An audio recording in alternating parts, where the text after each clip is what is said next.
Olá, meus irmãos. A paz do Mestre Jesus esteja com todos vocês. Que Deus abençoe quem me ouve. E que o Senhor possa vir falar conosco sempre por intermédio da sua santa palavra. Amém. Hoje o texto para nossa breve meditação encontra-se na carta de Paulo à igreja de Colossos, os Colossenses, capítulo 3. Eu vou ler apenas 2 versículos para aquilo que eu creio que é pertinente nesse novo ano, nesse novo tempo, ao Senhor falar conosco. Diz assim: revistam-se da nova natureza e sejam renovados à medida que aprendem a conhecer seu Criador e se tornam semelhantes a Ele. Nessa nova vida não importa se você é judeu ou gentio, se é circuncidado ou incircuncidado, se é inculto ou civilizado, se é escravo ou livre. Cristo é tudo o que importa e Ele vive em todos. Eu gostaria de ler com vocês também. Eu li a nova versão transformada. Eu vou ler a NVI, a nova versão internacional, apenas o versículo 11, para que vocês possam perceber algumas nuances. Diz assim: nesta nova vida já não há diferença entre grego e judeu, circunciso e incircunciso, bárbaro e cita, escravo e livre, mas Cristo é tudo em todos. Glória a Deus. Jesus Cristo, tudo em todos. Essa é a mensagem central do Evangelho. Eu tenho falado para vocês bastante disso, sobre o Filho de Deus, que na verdade é o próprio Deus, que revela a identidade, a nossa origem, o porquê nós fomos criados. Todas as riquezas e todos os mistérios da humanidade, toda a sua criação, que quer dizer toda a provisão dada por Deus, se encontra escondida em Jesus Cristo. Eu quero contextualizar um pouco rapidamente, justamente para nós entendermos o porquê Paulo escreveu essa carta. Paulo escreveu a carta aos Colossenses e ela tinha um motivo. A igreja era uma igreja jovem, ela estava sendo atacada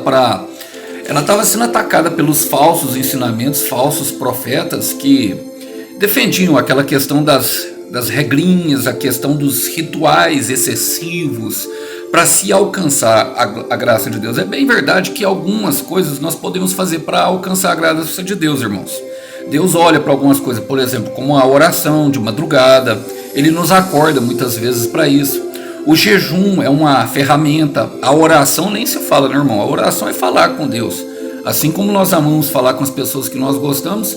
E a Bíblia é as verdades escritas. Tudo aquilo que Ele deixou justamente para mostrarmos quem nós somos, filhos de Deus.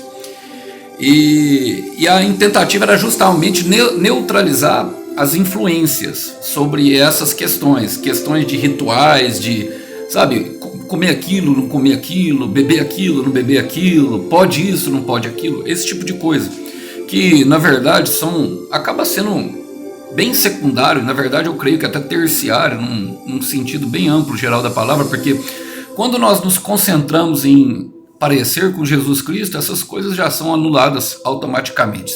Bom, e vamos lá, eu quero trazer esses versículos para a nossa vida. Ele começa falando: revistam da sua nova natureza. O que na verdade, a nova natureza, meus irmãos, é porque nós já nascemos pecadores, nós já nascemos corrompidos. Essa carne humana, isso que nos veste, que veste o nosso espírito, é a nossa roupa, vamos dizer, o nosso corpo. E os desejos e tudo aquilo que se refere justamente a vontades e os maus desejos do nosso coração são produzidos justamente pelo nosso corpo. E se nós quisermos saber justamente revestir dessa nova natureza, nós devemos voltar ao início. Eu quero voltar lá em Gênesis capítulo 3, logo depois que a humanidade cai em pecado, porque quando Deus fez o homem, ele de certa forma fez perfeito. Logicamente ele tinha as suas escolhas, ele não tinha toda a maturidade necessária ainda, eu creio, e é uma crença minha, para fazer as suas escolhas. E nós podemos pensar: Alisson, mas se fosse eu não pecaria comendo uma maçãzinha, como é ilustrada em alguns livros infantis. Mas a verdade é que nós teríamos sim, meus irmãos, feito a mesma escolha. Eu tenho plena convicção, porque o que Satanás fez foi plantar uma dúvida no coração de Eva, real, com referência à palavra de Deus, e dali procedeu todo o pecado que contaminou a matriz primária. Adão e Eva era a nossa matriz, através deles haveria a multiplicação. Como se multiplicou, como foi corrompida a matriz, a corrupção se espalhou por todos os outros, e por isso nós nascemos pecadores. Bom, agora logo depois de que Deus teceu os julgamentos daquilo que tinha feito, né, tem um título na minha Bíblia que diz expulsão e esperança, mas eu gosto porque no capítulo 3 de Gênesis 21 fala assim: e o Senhor Deus fez roupas de peles de animais para Adão e a sua mulher. E eu tenho uma ideia dessas roupas de peles de animais. Por quê? Porque eles, olha aqui, nos versículos anteriores ele fala assim, ó, vejam, o Senhor Deus falando, vejam, agora os seres humanos se tornaram semelhantes a nós, pois conhecem o bem e o mal. Se eles tomarem do fruto da árvore da vida e dele comerem, viverão para sempre. Para impedir que isso acontecesse, o Senhor Deus os expulsou do jardim do Éden. Houve uma expulsão do jardim. Nós nascemos para viver num jardim, irmão. E um jardim que era completo, que tinha toda a provisão necessária para nós. Deus expulsou de lá por quê? Porque tinha se corrompido a matriz inicial. Então, se nós comêssemos a árvore da vida, o nosso pecado viveria eternamente. E através de Jesus Cristo, para a nossa Jerusalém celestial e para a nossa vida que nós viveremos, nós deveremos atravessar aquilo que nós chamamos de deserto. Tem alguns irmãos já que estão familiarizados com essa palavra, deserto. E eu quero falar um pouquinho mais de deserto mais para frente um pouquinho.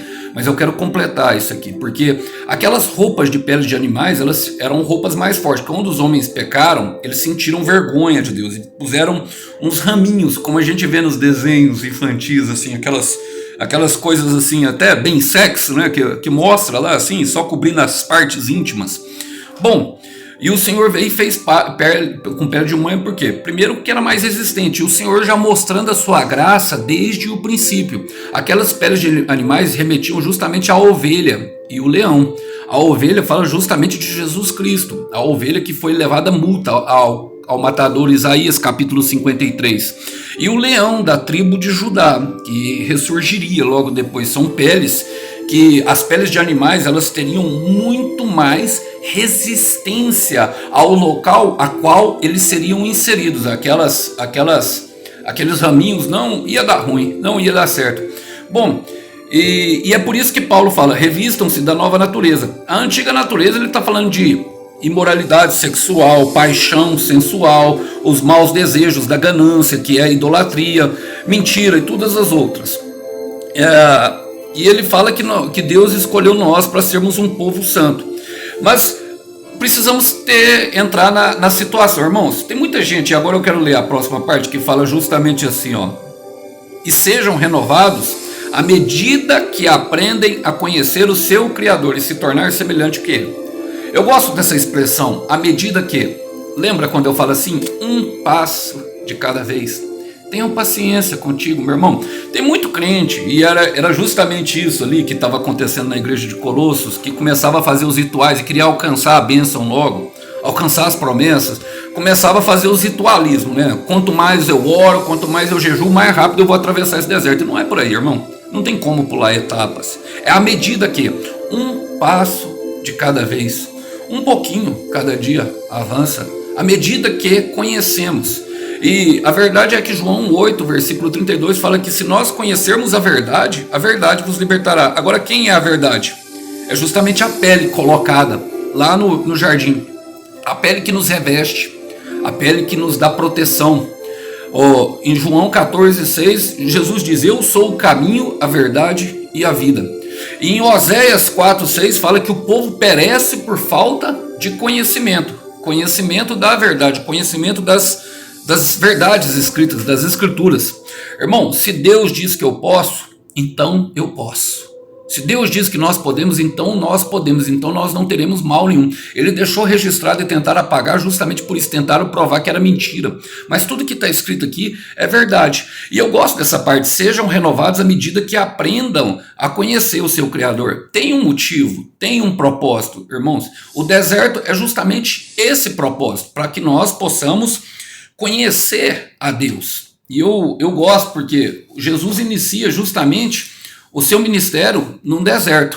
A palavra fala assim, ó, então Mateus 4:1, então Jesus foi levado pelo Espírito ao deserto para ser tentado pelo diabo. O mesmo que eles passaram lá no Jardim do Éden, só que lá tinha toda a provisão. Agora nós estamos aqui no mundo cão, traição, rejeição, cai no chão e ninguém estende a mão, né? Não é verdade? E aqui é muito difícil, porque aqui Satanás usa sem regras mesmo. Ele é o governante desse mundo, o próprio Jesus fala, mas fala também que ele já foi condenado pela morte na cruz. E é por isso que nós precisamos entender: espírito, deserto, diabo. Espírito, deserto, diabo. E eu quero trazer aqui a etimologia da palavra deserto, que significa medebar ou medevar. Os rabinos antigos falavam que essa palavra significava debar, a palavra, lugar da palavra. E por que lugar da palavra? Deserto é o lugar da palavra. Primeiro, é um lugar onde o silêncio toma conta do nosso coração e a solidão. Então somos capazes de escutar a voz de Deus, escutar sobre os propósitos dele para a nossa vida.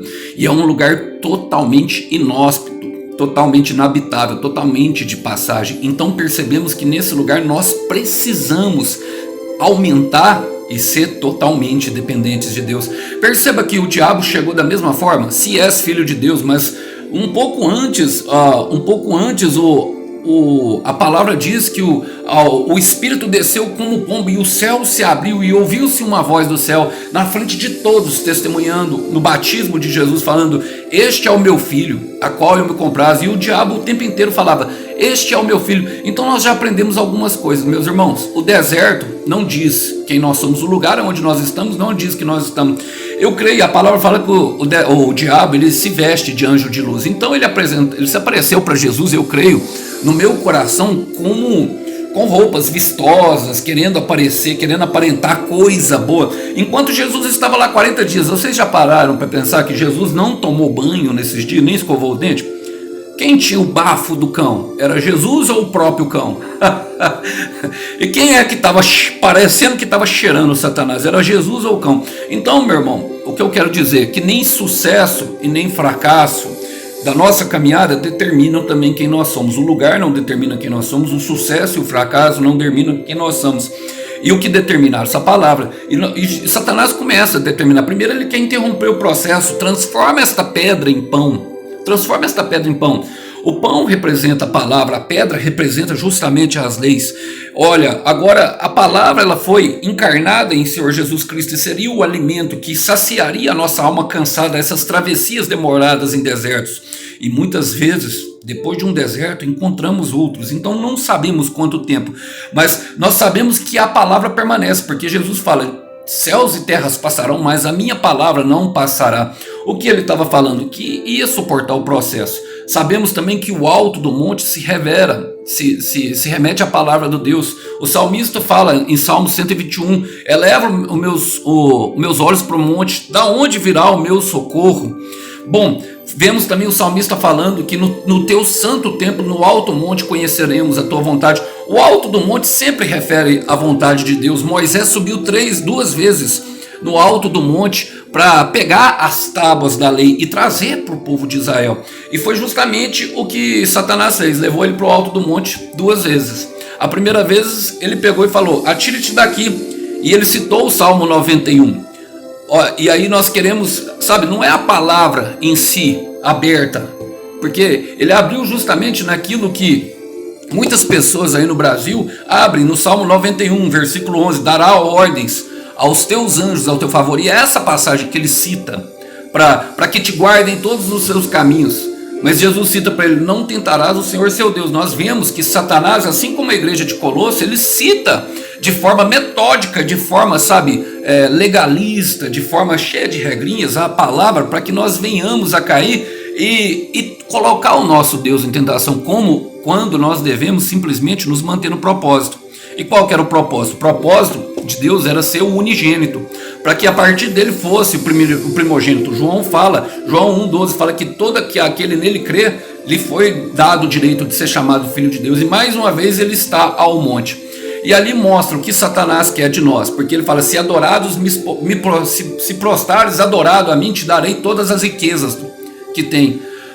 Olha, irmãos, é impressionante, porque essa palavra, ela fala muito e ensina muito para o nosso coração, porque Satanás, ele quer que nós ficamos prostrados diante da situação, ele quer que nós ficamos, ele quer que nós fiquemos totalmente, sabe, imunes às suas ações, e ele nos oferece até coisa para que assim nós fiquemos, para que nós fiquemos prostrados, mas prostrados diante da depressão, prostrados diante da enfermidade, prostrado diante da dificuldade da vida, prostrado até mesmo diante do nosso pecado e da nossa fraqueza. Mas a nossa fraqueza, por causa da morte de Jesus, ela não é moeda.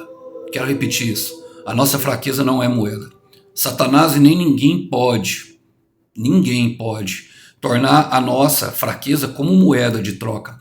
O Jesus estava ali no deserto da Galileia, e daquele deserto do Alto Monte ele via a cidade de Jericó.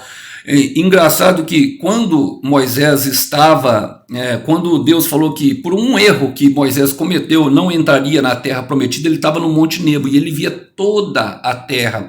Então Satanás estava ali replicando justamente aquilo que Moisés tinha passado. Por quê? Porque ele estava mostrando, falando assim, ó, se você me adorares, eu sou legal, eu sou mais legal que Deus. Assim como ele tentou mostrar para Eva no começo. Mas Paulo continua falando, nessa nova vida não importa o que você é judeu ou gentio, se é circuncidado ou incircuncidado, se é culto ou incivilidade, se é escravo ou livre. Cristo é tudo o que importa e ele vive em todos. O que eu quero dizer, meu irmão? Que você não está, sabe?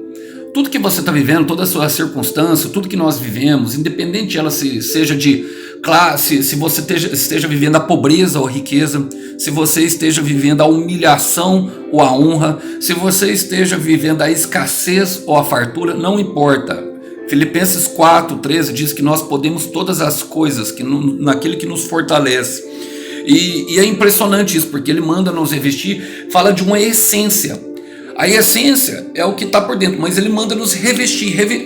Essa palavra, esse prefixo re, ele sempre traz uma ideia de algo novo para nós. Restauração, recuperação, resgate dos perdidos. Toda vez que coloca o R e o E antes de uma palavra, fala que nós devemos fazer isso várias vezes. E qual que é a finalidade? Que Jesus Cristo seja tudo em todos. E Paulo traz essa ideia justamente na armadura de Deus. Na armadura de Deus, irmãos, ele fala, sejam fortes no Senhor e no seu grande poder. Mas eu quero citar aqui justamente aquilo a que nós devemos nos apegar, em uma ordem a qual Paulo colocou aqui, ó, ele fala assim, ó, assim mantenha sua posição, em Efésios 6,14, colocando o cinto da verdade. Qual é a verdade, meus irmãos? Jesus Cristo e toda a sua palavra. A verdade, ela deve ser dita a tudo quanto é custo e sempre mantida a qualquer preço. A couraça da justiça era colocava que mantinha o pescoço e o coração livre de ataques mortais, como flecha à distância, os dardos do inimigo. Agora, o pescoço é o que sustenta a cabeça, e a cabeça, a nossa mente é Cristo. E o coração fala justamente dos nossos sentimentos e dos nossos pensamentos. É onde Satanás tenta tomar, porque se ele toma nosso coração, ele tomba tudo. E é justamente a couraça da justiça. E qual que é a nossa justiça? A palavra fala em Colossenses 3, aqui ó, no versículo, deixa eu colocar para vocês, Colossenses 2, versículo 14, ele cancelou o registro de acusação contra nós, removendo-os e pregando na cruz. Desse modo desarmou os governantes e as autoridades espirituais e envergonhou publicamente. Agora, de quem Paulo está falando em Efésios? Ó, ele fala assim, ó, mantenha os olhos fixos na realidade aqui, ó. Pois nós não lutamos contra os inimigos de carne e sangue, mas os governantes e autoridades do mundo invisível. É justamente isso, meu irmão. Então a couraça está te protegendo naquele pensamento que você deve manter fixo, que você sempre pode, em um passo de cada vez. Olha, ele manda nós calçarmos e usarmos a preparação do Evangelho da Paz. Por que preparação, meus irmãos? Porque é através da promessa que nós damos, que o Deus nos dá, que nós nos colocamos a caminho e nos levantamos diante daquilo que nós devemos fazer. Você tem uma promessa, a boa nova é uma promessa. Eu e você temos algo, Deus já falou algo, uma restauração de casamento, um filho que volta das drogas, uma família reunida, sabe, um trabalho novo, uma mudança para um país de fora, seja o que for, irmão, é uma promessa de Deus. E se Deus declarou, ela vai nos preparar e nós vamos caminhar em paz sobre ela. Olha, e ele fala assim, ó, em todas as situações, escudo da fé. A fé é o emuná. Emuná, ele tem a mesma etimologia da palavra, meu irmão, que é apegar-se a algo firmemente, a fidelidade de Deus, que é o nome que Maria e José queria dar a Jesus, que é Emanuel, Deus conosco. O que dá firmeza para nós, a nossa fé, saber que Deus está conosco. Olha, ele fala assim, ó, para deter as flechas do maligno que tentam atingir o nosso coração. E ele fala, usem a salvação como capacete. Por quê? Porque a nossa guerra, meu irmão, é toda travada na mente. E a espada do Espírito, que é a espada de Deus, a única arma de ataque, que foi justamente a boca que Jesus usou. Apocalipse fala que da boca do cordeiro saiu uma espada afiada, que foi justamente o que ele falou. Tentam nos falar como nos comportar, como nos fazer, quando Deus já tem um propósito específico para cada um de nós. Em todas essas coisas, meus irmãos, quero dizer para vocês, Romanos 8, versículo 37, já somos mais que vencedores, porque Jesus Cristo venceu na cruz. Então jamais deixe Satanás usurpar, isso que eu quero falar, a sua identidade de filho. Revista-se diariamente desta arma que Deus te deu, que é poderosa, e Ele mesmo entregou para nós na cruz, para que nós não tivéssemos dúvida. Eu gostaria de deixar essa mensagem hoje com vocês, um pouco de aprendizado, mas que Deus possa usar como conforto e como força para que você possa avançar rumo ao propósito. Que Deus abençoe. A paz do Mestre Jesus esteja com todos. Tchau, tchau.